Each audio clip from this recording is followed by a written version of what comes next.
Hello friends, welcome back. We're about to start the weathering now on the Zvezda IS-2. The last stage you saw the decals being applied over the very glossy surface of this rather small model. The decals have worked out quite well. They've conformed to the surface and they are actually totally opaque. Now we're left with a very glossy model. Weathering, although a beginner's build, is going to use simple principles but what might be described as a more advanced technique. We're going to be using oil paints, something similar to the oil dot technique. However, there's a small variation that we're going to be using light colors first to start off, but it's going to be a fading technique. All we need is some thinner, or you can use white spirit or turpentine mineral spirits. That's going to be used principally to clean the brush. We're using oil paints. If you haven't got this brand, don't worry about it. Use a yellow and a white and make a mixture between the two. I'm using two colors. This is called German three-tone fading, and this one is actually what's left of a buff. They've been put on a cardboard palette just for convenience, really. And what we're doing is we're applying small dots of oil paint. I'm going to show you how that's done, provide a bit of a voiceover and try and provide a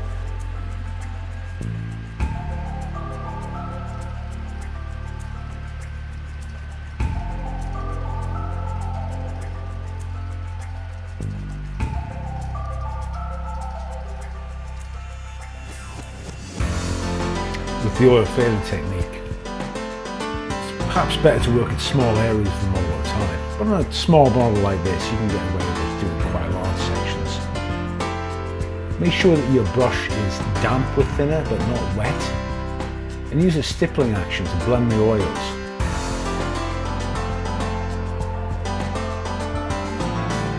You can see the different areas that are being faded by the oil effects, and a wash type effect is created over the top of the tank surface.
Don't forget to apply the fading technique throughout the entire structure of the model. This effect in the running game will largely be obscured by other effects. However, it's best to create this overall paint fading effect on all areas of the model.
contrast might seem quite bold at this stage.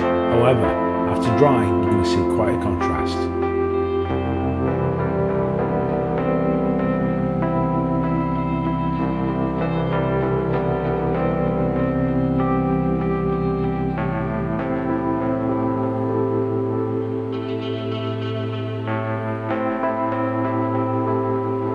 Okay, we're using a flat brush now. And on the horizontal surfaces, let's create some streaks just by dragging down very gently.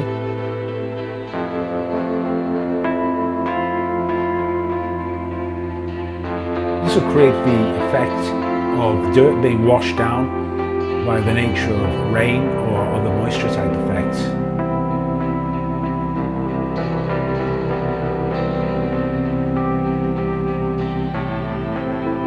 Make sure you only do the vertical surfaces, and keep the horizontal surfaces unstreaked.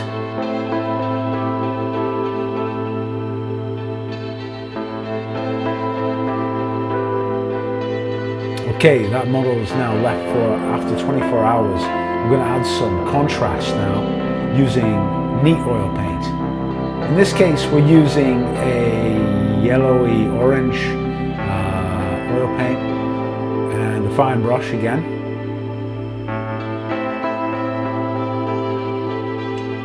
We are hitting the highlight surfaces again, the areas that we accented with lighter coloured paints.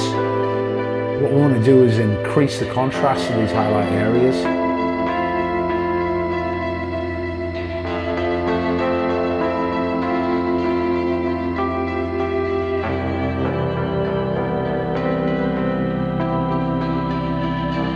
Work the oils very gently. There's no need to paint them on or apply them thickly.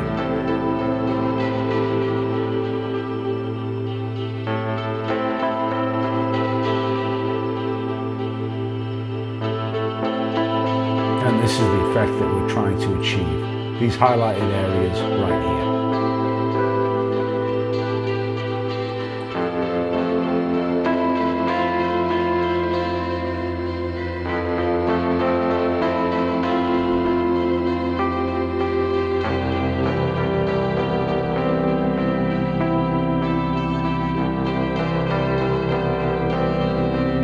Okay, we're back to a flat brush again now.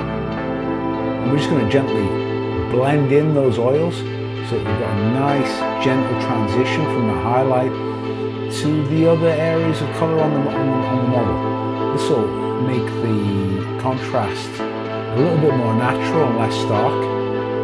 And we get the natural blending of these oil paints. Oil paints blend very easily.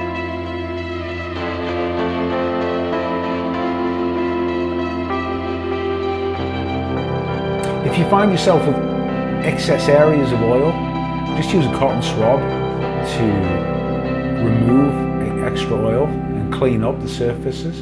You can see that on that cotton swab there.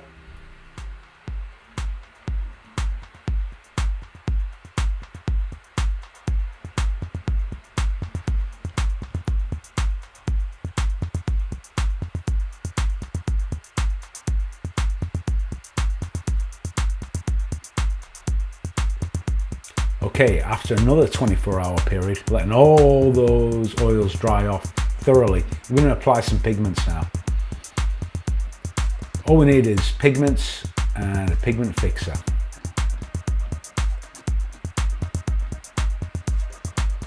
I use a disposable micro brush to apply pigments and a pipette to apply the pigment fixer.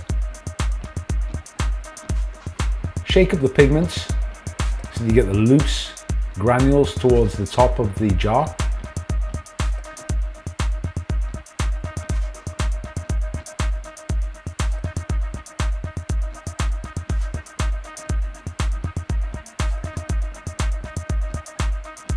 Dab in the micro brush.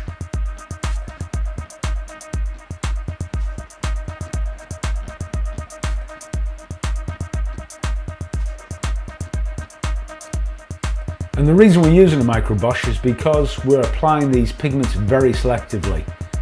We're applying them into the recessed areas, those shadow areas, The areas in which grime, dirt and dust will accumulate naturally. So we're trying to go for a realistic accumulation of earth type effects on the model, but at the same time also we're going to accent some areas that will help with the contrast and the visual appearance of this model.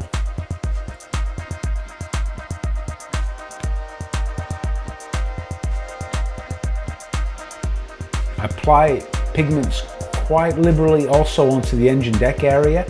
Engine deck areas of tanks are pretty filthy, so this is a good area as well to add these small quantities of pigments.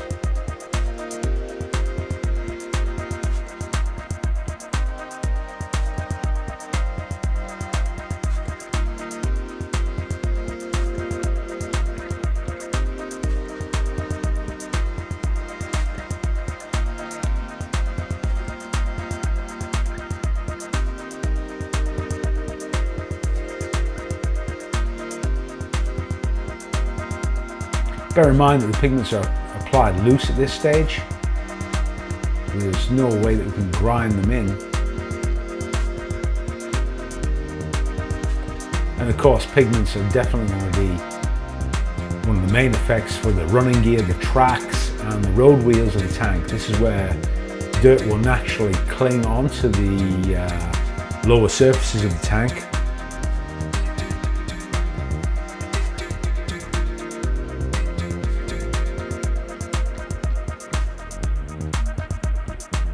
Now let's use some of the pigment fixer. This product, primarily it binds the pigments onto the model. I use a pipette to apply it.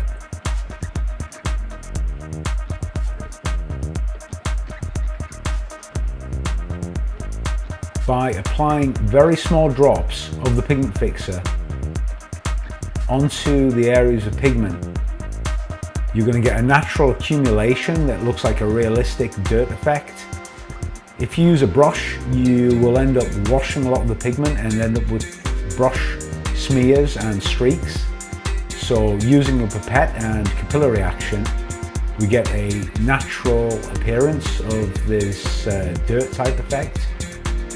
You can see the capillary action as it runs around there.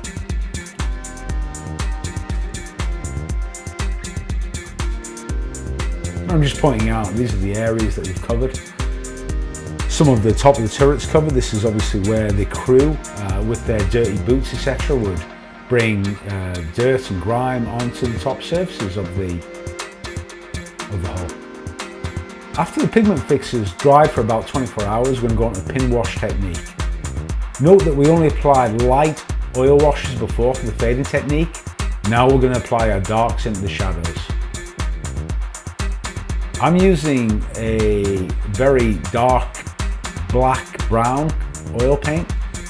I've chose this for the high contrast.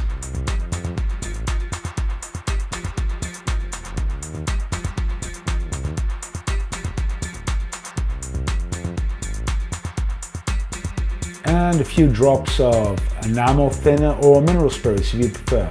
I'm using enamel thinner in this instance because they do dry quicker.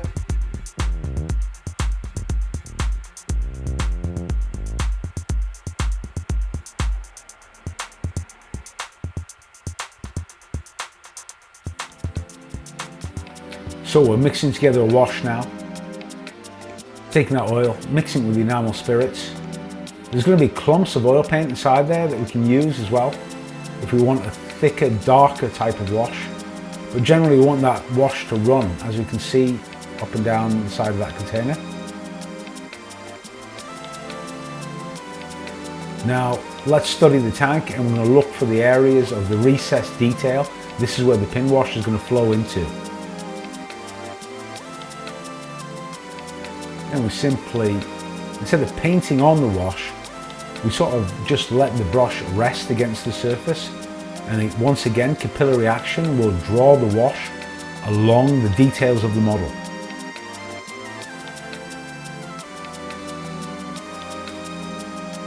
This is quite a good example. You're going to see it run down this portion of the turret where the cover of the mantlet is. And we get this really nice breakup between those two components. We're obviously emphasizing areas of shadow against what was the previous steps that highlighted the light areas.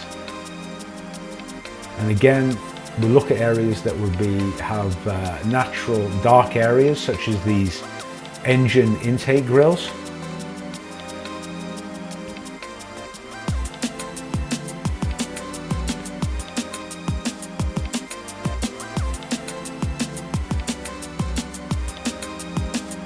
And also you note that this dark pigment is being applied primarily where we applied that quite light pigment.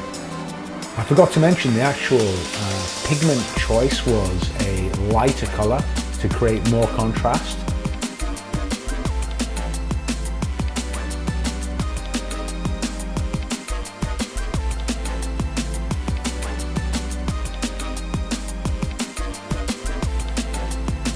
And we're going around here, we're going to accentuate different areas. We can use this wash as well to build up contrast, such as the loader's hatch on the IS-2 turret.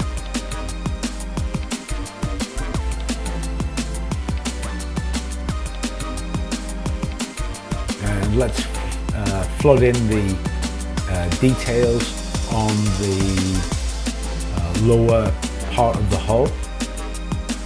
Now you can see that the pigment here is quite stark and looks quite unnatural. But once the wash is applied into that pigment, we're going to get a very realistic and dirty soil type effect into that lower hull area.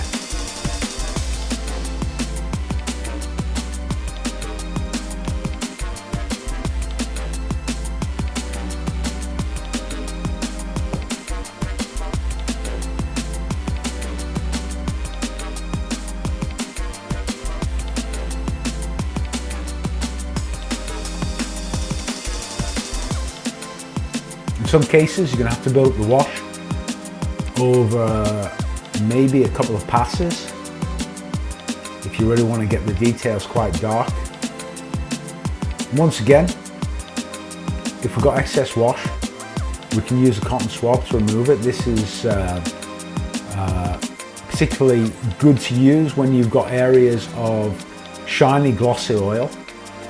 You can remove it and blend it quite easily using the cotton swabs. And again, we've got a flat brush, the same one, but of course remember to clean it. And again, we can blend out the oils.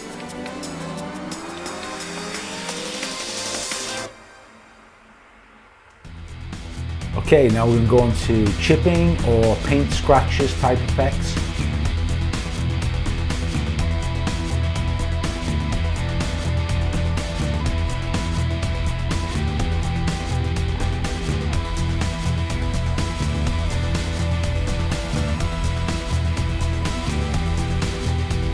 We're going to use a piece of packing foam, and this is actually the way it's applied. Hold it tight to make a sort of soft ball.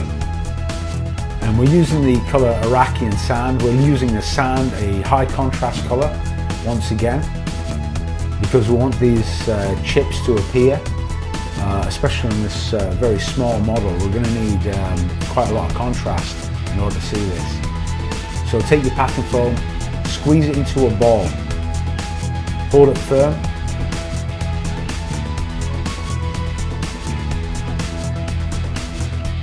just dab it into the neat acrylic paint, and of course remove as much of the excess as you can.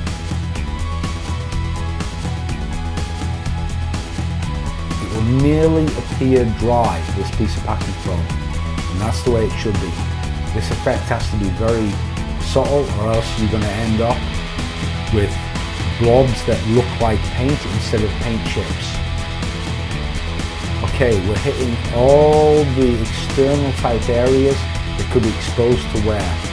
So this is the periphery of the model. So the outside of that turret, the turret ring.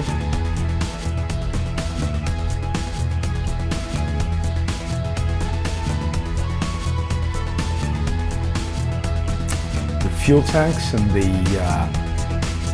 that tool case that's located on the fenders, the edges of the fenders.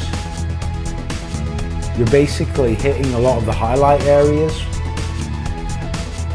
the areas that are most exposed and most likely to be exposed to contact damage from either foliage or perhaps the crew and their boots as they move along the hull.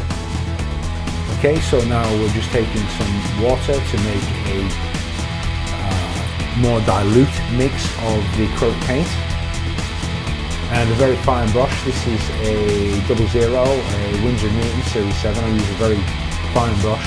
Now we're going to apply paint scratches. Mix the paint together. We need it a little bit more dilute than what we used previously.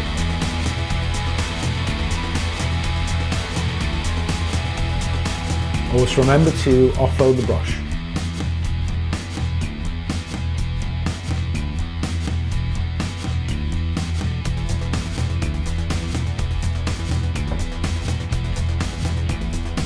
Okay, so now we're applying some scratches horizontally, vertically, random type patterns. This would simulate perhaps where the vehicle has traversed through a forest and forest branches have scratched the top layer of paint off.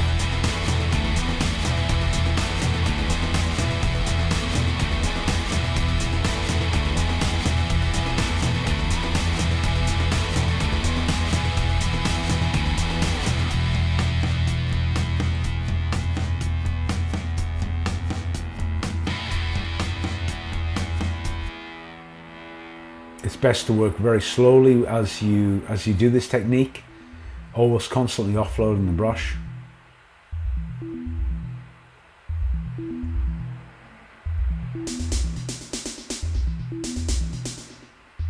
And of course this technique also can be used to emphasize details. You can see there's some scratches being added onto the top surface of that turret.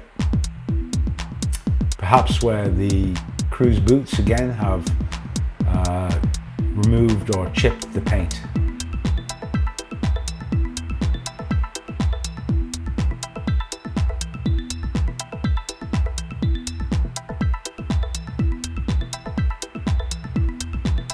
I'm just pointing out as well that the fading as well has removed that gloss surface. All the effects are starting to come together now. Now we're using a bit of the black-brown paint, again applied with a fine brush. We're hitting an area here that would simulate a bit of the actual rusty type metal coming beneath that chip, so it's a deeper chip than the sand type color. And using the sponge, we're applying that on a few areas. Don't go heavy with this effect. We're just sort of topping up the light chips.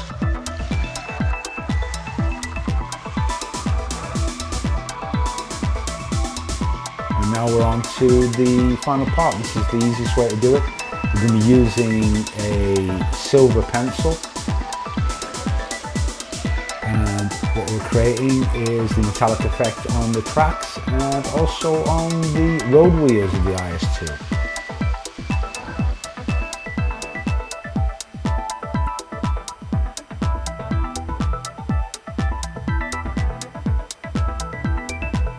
So using the graphite pencil, we just simply rub that up against the track, and the high points will naturally be highlighted.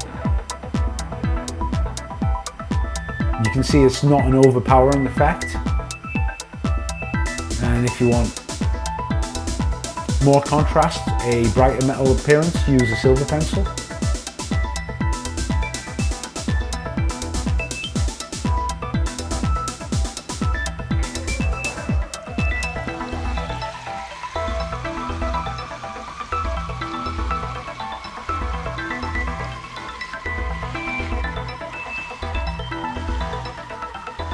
And using a graphite pencil as well, we can apply the same effects. In this case, we're applying it onto that recovery cable,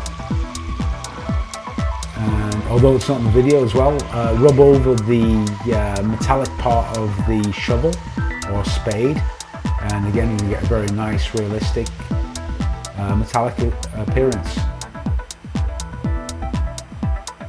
And I'm just showing here you can add some metallic edge effects just on a few places. It's best not to hit every single edge, but just take a few of them and highlight the edges, and you get this very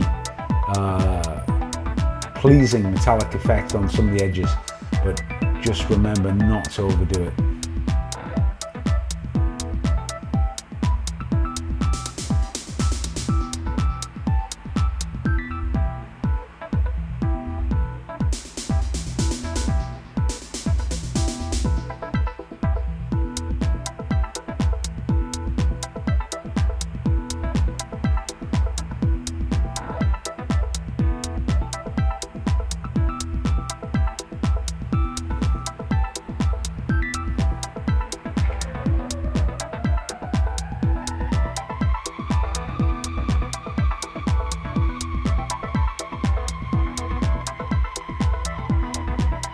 And we're just topping up the edges of those road wheels with some more metallic effects.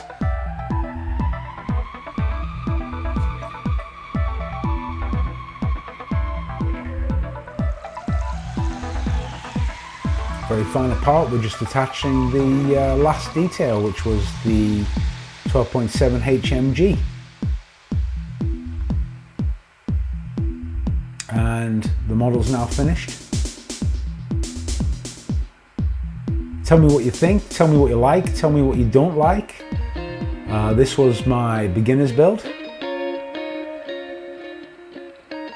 And we'll be moving on quite shortly with something different.